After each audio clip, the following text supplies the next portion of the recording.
తెలంగాణ నేలలో భక్తితో పూజించే ఎల్లమ్మ తల్లి అసలు కథ రేణుకాదేవితో ప్రారంభమవుతుంది. మహర్షి జమదగ్ని భార్య అయిన రేణుక మహాపతివ్రత. ఆమె పవిత్రత వల్ల ప్రతిరోజు మట్టిపాత్రతో నది నుండి నీళ్లు తీసుకొచ్చేది. ఒకరోజు నదిలో గంధర్వులు క్రీడిస్తున్న దృశ్యం చూసి క్షణంపాటు ఆమె మనసు తడబడింది. వెంటనే ఆమె పతివ్రత్య శక్తి తగ్గి మట్టిపాత్ర కరిగిపోయింది. ఈ విషయం తెలుసుకున్న జమదగ్ని కోపంతో తన కుమారులను తల్లిని శిక్షించమని ఆజ్ఞాపించాడు.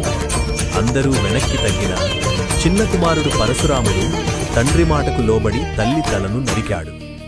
రేణుకా తల నేలపై పడిన తరువాత కూడా ఆమె కళ్ళు నెమ్మదిగా తెరుచుకున్నాయి. ఆ తల నుండి దివ్యమైన ప్రకాశం వెలిగింది. ఆ సమయంలో పరశురాముడు తండ్రిని వరం కోరాడు. నా తల్లి తిరిగి జీవించాలి. జమదగ్ని వరమిచ్చాడు. ఆ క్షణం నుంచి ఆమె సాధారణ మహిళ కాదు, ప్రజల